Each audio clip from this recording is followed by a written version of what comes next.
Welcoming you to the 82nd anniversary meeting of the Great River Road is a privilege. It is a greater honor to provide our first virtual conference. I am Terry McCullough, Pilot Emeritus for the Mississippi River Parkway Commission. President Franklin Roosevelt promoted tourism along the Mississippi when he initiated the MRPC in 1938. From the beginning, our National Commission goal has been preserving, promoting, and enhancing the byway and the traveler experience along the Great River Road. To that end, commissioners in the 10 states that border the Mississippi have developed a network of interpretive centers illustrating the impact of the river. Approximately 80 of these centers are documented by the Great River Road Driving Guide from Minnesota through Louisiana. Today, we will learn how pandemic regulations have impacted interpretive centers on both sides of the river. Preserving the byway begins with clean water and its impact on tourism. Environmental concerns are paramount to partner organizations such as U.S. Fish and Wildlife. Today, Upper Mississippi Refuge Manager Sabrina Chandler moderates as Minnesota Representative, the Honorable Betty McCollum, details clean water and its importance on tourism. Eddie Harris will entertain us with his experiences canoeing the Mississippi River twice. Virtual conferencing allows us to enjoy the River Laureate presentation, although Mr. Harris is actually in Paris.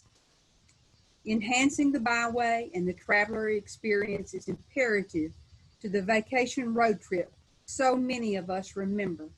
This afternoon, the National Conference of the Great River Road will focus on transportation's future, with particular attention to improving the road status between 2018 and 2020. Last in the afternoon, Mark Falzone, President of Scenic America, will speak about byways. Our transportation commissioners led the effort to upgrade our approximately 3,000-mile National Scenic Byway to the elite All-American Road identification. We will rightfully celebrate this effort and recognize the hard work of so many. However, we begin with promoting the Great River Road Byway. When former Transportation Secretary Rodney Slater identified the Great River Road as the spine of our nation, no individual knew the stories of our region better than Doug Bourgeois, Louisiana's Assistant Secretary of Tourism. Doug will share some of America's iconic attractions and the colorful tapestry of the Mississippi River Valley. Doug tells the story of America's greatest drive. Doug? Hello, everyone. I want to start out today's presentation with a visit to the newly opened Great River Road Museum at Burnside Landing.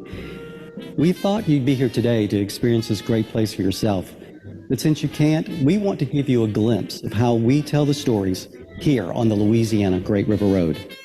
This 30,000 square foot building offers you the chance to view artifacts, videos, and narratives that will bring you closer to some of the most tragic as well as the most triumphant times along this historic corridor. As you enter the museum, you get the feeling of being on a riverboat with the iconic pilot wheel towering above. And it also makes for a great Instagram moment. The exhibits on culture, commerce, folklore, and music intertwine into a picture of an early life here along the Great River Road. Jim Blanchard is the curator of the Great River Road Museum, and he's going to share with you the story of just one of the many special exhibits within this great museum. In this display case here, we start off with the 3 volumes of LaSalle's journals from 1682, when he came up the mouth of the Mississippi River. Next to it is a porcelain figure of a homeless Indian. Below we have a lot of the books and all from the early explorations of Louisiana. In the center case here, we have one of the death masks of Napoleon Bonaparte. When he died, the death mask was made. The doctor kept this copy for himself. This is the original doctor's copy. Down here we have the Washington scrapbook from George and Martha Washington's grandchildren, that when they left Mount Vernon, they moved along the river at Dubon Plantation, directly across from Homus. Thanks, Jim. But that is just one part of this big story. With 10 states and 3,000 miles, we have so many more stories to share. Thank you, Terry, and thank you, MRPC, for inviting me here to share how we tell some of these great stories along the Mississippi River Road. Let's go to the next slide. The Louisiana Great River Road alone has nearly 700 miles, and so many of these stories. From the UNESCO World Heritage Site, Poverty Point in northeast Louisiana, which is older than the pyramids and mysteriously abandoned by its inhabitants, to larger-than-life personalities like Jerry Lee Lewis, Mickey Gilley, and Jimmy Swaggart. These were three first cousins who took different musical paths that you can learn about in the Delta Music Museum in Faraday, Louisiana. And so many more stories up and down the Great River Road. We have special river towns like Natchez, Mississippi, or Cairo, Illinois, located where the Ohio and Mississippi rivers meet. I've seen such great Instagram and Facebook posts from Cairo. We have unique things for visitors to do, like the Buffalo Bill Museum in LeClaire or Mud Island in Memphis. But to keep places like this open and to preserve these places and these stories, we need to stick to our mission as MRPC by helping to promote and by sharing the stories of the Great River Road. Now, my presentation today may be a little heavy in Louisiana examples, but forgive me because those are the easiest ones I could actually access. But this is all about storytelling and how the story of the Great River Road is being done. Storytelling has become a very key tool in tourism marketing. Let's go to the next slide. Now, there's a rise in storytelling tools out there that you can use, and I want to first show you a recent example of one that we're using in Louisiana to tell the story of the Great River Road. We partnered with an organization called Stellar, and we're using local influencers to tell that story. I think if we click on this, we might get a little animation here.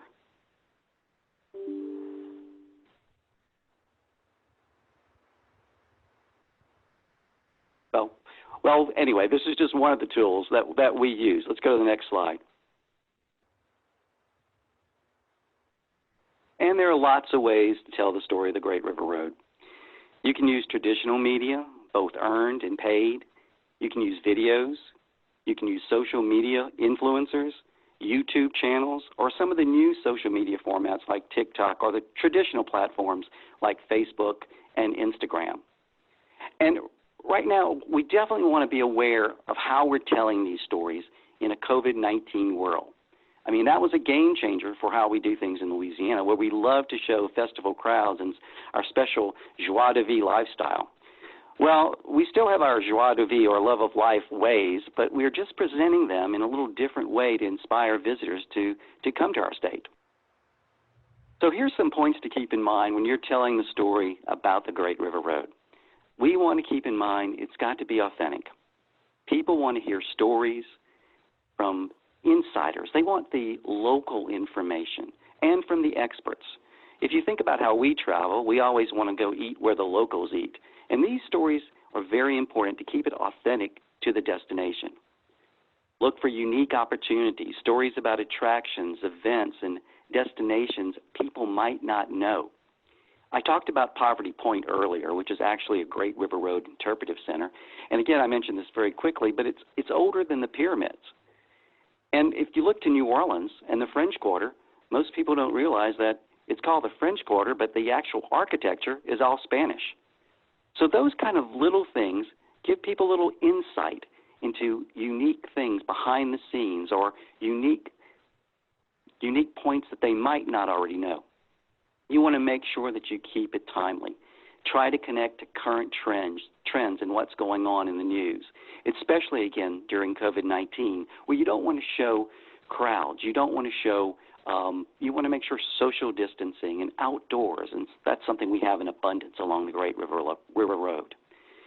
You also want to keep it visually engaging, something that looks different or shareable. And I think that's so important because people love to share across all these platforms that we have now in social media. Now, one way we do it, we don't have to build the content out ourselves. We have an ambassador program we call Bayou Crew, where we partner with people that actually tell stories out there and give them to us to share. So you don't have to create the content yourself. You can create one of these ambassador programs for your part of the Great River Road.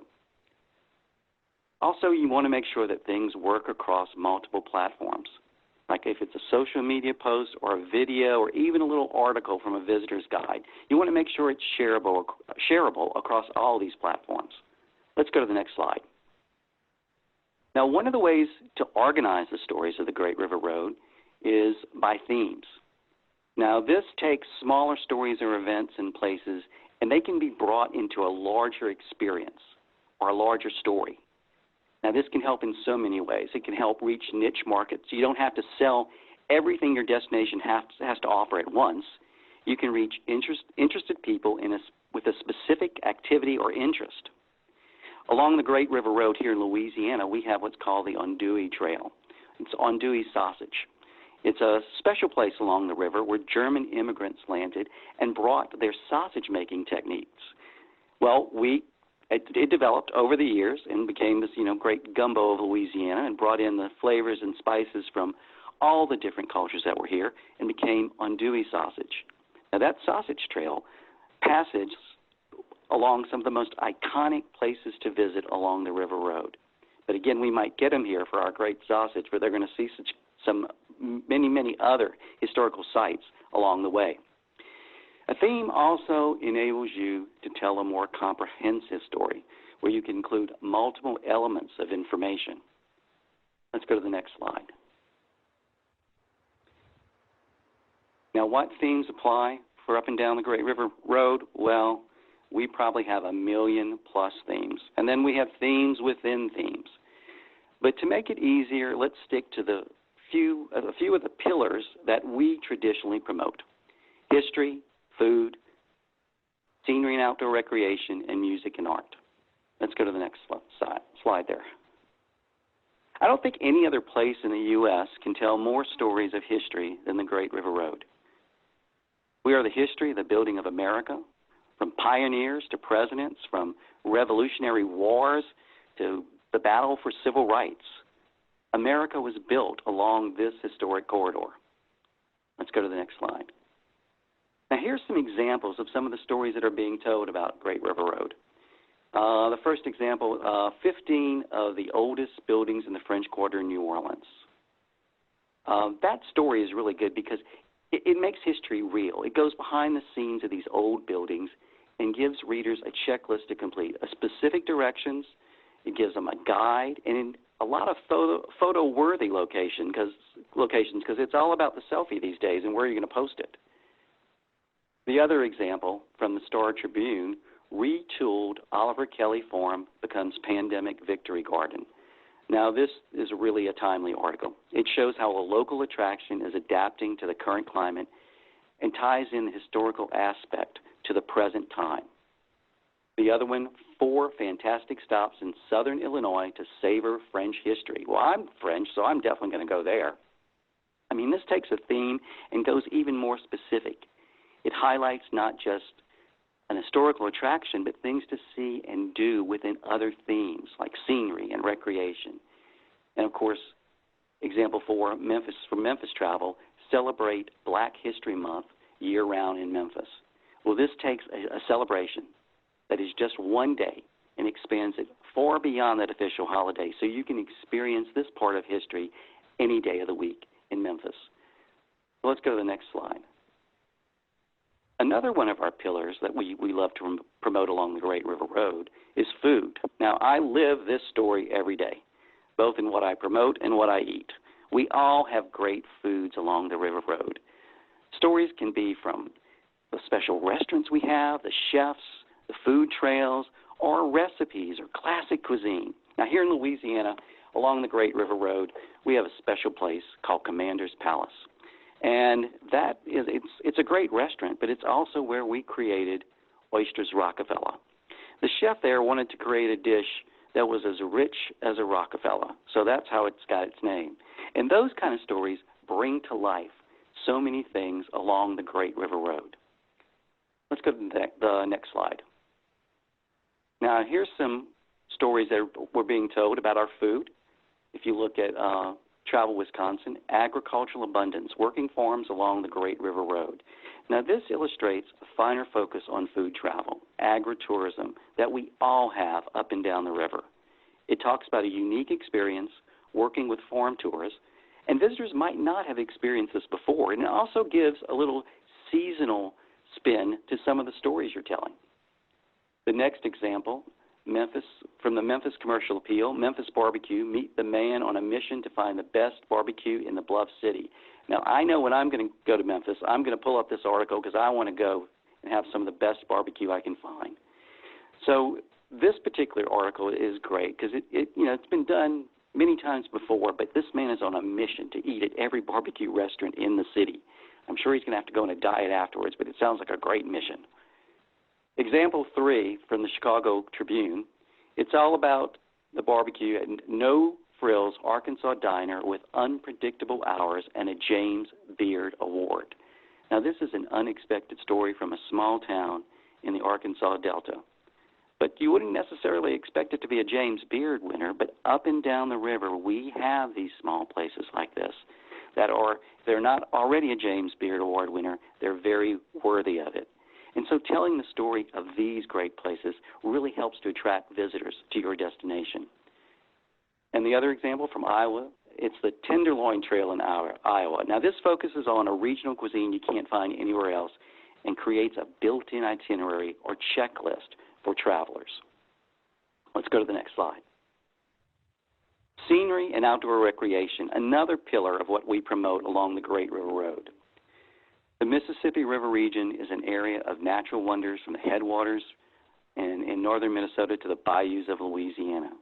We have everything about outdoor activities here, from biking and hiking to exploring the backwaters of the Mississippi River.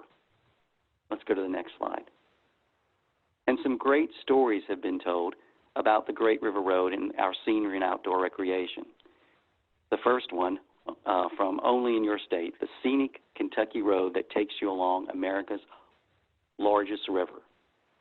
Now, that focuses on a less traveled area that people might not know about in Kentucky and highlights some of the beautiful scenic beauty of this area that's easy to access. The next example, a sense of serenity. Minneapolis water taxis offer locals a unique way to see the city's skyline. Now, I've been there many times, and I didn't even know there was a water taxi, but this is a unique, novel attraction that I'm definitely going to go and see next time because it features the city and the cities in a way that even some residents may not know about. Let's go to the next slide. So we're in one of the greatest corridors of music found anywhere in the world. So when it comes to music and art, I think we can share more stories than any other place in America, from polka music to zydeco to blues to jazz. Communities along the Great River Road have given birth to so many uniquely American styles of music. And there's even so many more that people probably haven't heard of. Here in Louisiana, we have what's called swamp pop. So, and talk about famous musicians and artists and iconic locals and styles of music, it's all here along the Great River Road. And I think it's important we tell all those stories. We just recently joined with Mississippi in putting a blues trail marker along the Great River Road in Lettsworth, Louisiana, the boyhood home of a great artist from Chicago that we share with Mississippi. Let's go to the next slide. Now, here's some articles on music and art that have been appearing and telling the story of music and art along the Great River Road. There's the Atlanta Journal-Constitution, Searching for the Crossroads in the Delta. And there's another story from the St. Louis Dispatch, Where to Enjoy Art. in a post office? Well, the first example is great because it's an itinerary or travel guide that doesn't have to, the traveler doesn't have to do too much. It's already there for them. The second one is really a unique spin on something people probably did not know about. So many places have art or public art, and so much was done during the WPA days in some of these public buildings. Let's go to the next slide. So how to tell these stories, some tips and tricks. Well, like every good politician or government worker, after my presentation, I want to bring in an expert to help you with some of the tips and tricks on how to tell these stories along the Great River Road. Now, I have with me today Teresa Overby. Now, Teresa's been helping the Louisiana Office of Tourism for years telling stories. She spent the past 20 years working in tourism and the hospitality industry. In the past 8 years, she's been Director of Social Media Strategy at Miles Partnership. Before that, she was right here in Baton Rouge as the Communications Director for Visit Baton Rouge. And not only that, she's also a restaurant owner, a restaurant with an iconic Southern name, Doe's Eat Place. So I'm going to turn this over to Teresa to tell you some tips and tricks on how to tell your stories along the Great River Road. Thank you so much, Doug. Yes, I have my Mississippi River roots. Not only have I lived in Baton Rouge for going on 13 years now, my family is from central Mississippi along the river, and my restaurant, of course, Doe's Eat Place, is in the original is in Greenville, Mississippi, and we all know that that's right there along. My favorite spot as a child growing up was going across that river on the way to my grandparents' house. So thank you all for having me. It's a pleasure to be here and speaking to you today. There are some tips on the slide, but I wanted to dive in a little deeper on those. Number one, you want, as Doug mentioned already, you want to be authentic in your storytelling. And the tip is to use local personalities. In our world, we have an endless supply of always on media. It's not like it used to be with a newspaper and radio and the television. So we have this always on digital media landscape. And what we're finding, and you've noticed, that the scarcest marketing resource we have right now is trust. So authenticity will help you build a foundation of trust that your audience will appreciate and connect to. So consider who your storytellers are. It might be like Louisiana that you have an international celebrity like Lauren Daigle, but it could be a local celebrity, certainly your restaurateurs, or perhaps it could be someone as simple as someone from your local farmer's market. Who are the people who share your brand values and are aligned to your voice? You'll find that many of your locals are already sharing stories across social media platforms. So spend some time learning who those locals are and who it is that shares your values. Reach out to your community both on and offline. On social media, when you create posts and when you're sharing across social media channels, don't just post content and expect people to read it. Take time to engage with those people who are commenting or who are sharing back with you. Ask questions and encourage your audience to share their stories. Post simple questions about what's your favorite memory, or do you have a favorite restaurant? And allow people to help you create those rich stories of things to do in your area. Are you using a hashtag already to market for your area? Doug mentioned the Bayou Crew. That's the Louisiana Ambassador Program. They create content around the Only Louisiana hashtag. So we are constantly searching what content has been created on Instagram or Facebook or Twitter with hashtag Only Louisiana. And we're spending time commenting on not only the content that those people are creating under the hashtag, but we're also going and looking at their channels and seeing if they're creating similar type content that aligns with our storytelling voice. You can do on Instagram, you can do searches by not only the hashtag, but also geolocation. So if you have popular destinations, popular attractions, popular restaurants within your destination, I encourage you to spend some time on Instagram searching for those popular destinations and looking at the type of content people are sharing. Engage with those people by commenting on their posts, and also by sharing, by commenting, and if they're especially influential, and if they're certainly aligned with what it is that you're telling stories about, go offline with a direct message to those people. Take your audience behind the scenes. We spend so much time staging the perfect picture or video shoot, or bringing out the perfect plate of food at our destinations or at our restaurants. But our audiences crave exclusive behind the scenes content. Social media stories are a wonderful way to take your audience behind the scenes for an up-close experience. And when you do that, you should be prepared to tell your stories across multiple platforms. Admittedly, all audiences don't consume content the same way, but we know that visual content, that's photos and videos, are worth 1,000 words.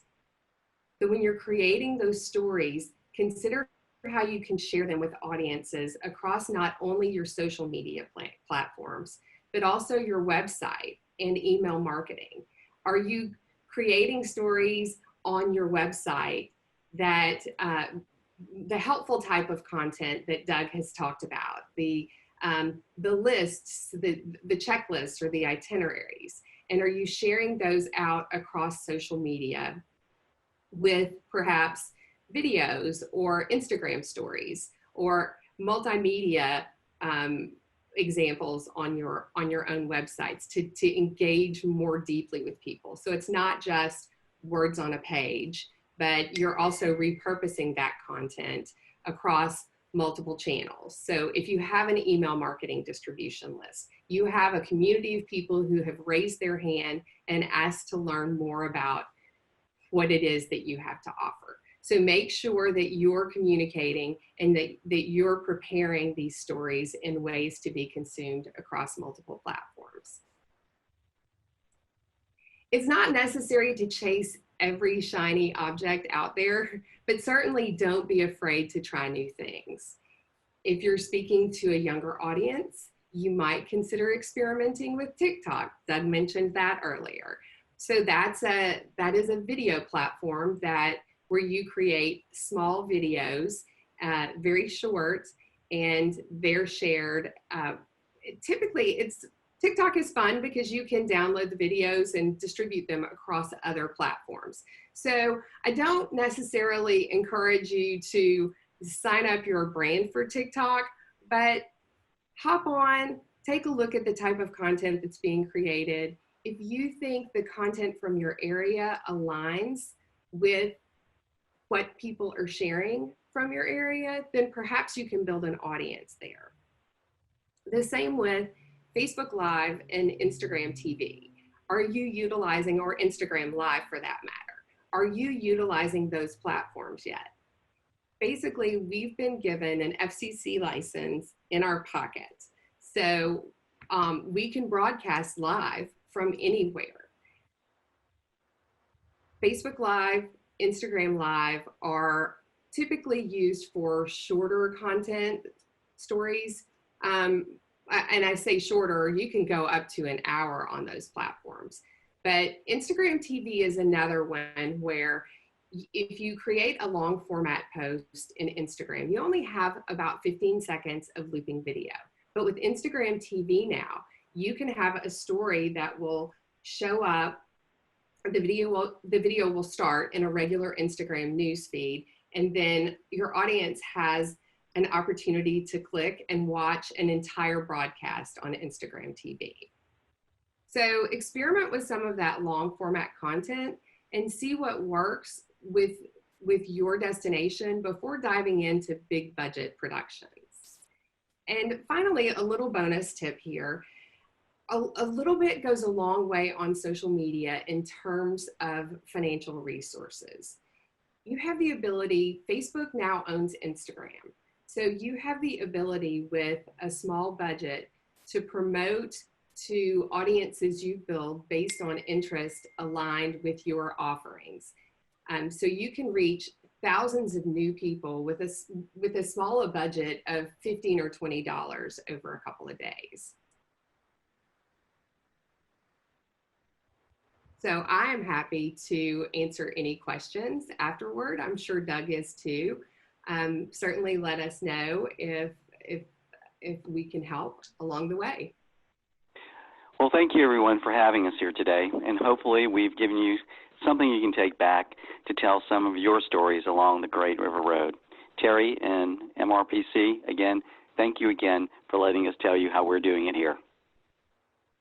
Actually, it is we who thank you, Doug. You have done a wonderful job telling the story of America's greatest drive. Thank you so much, and for bringing Teresa as the local influencer to our attention. Great presentation. Thank you.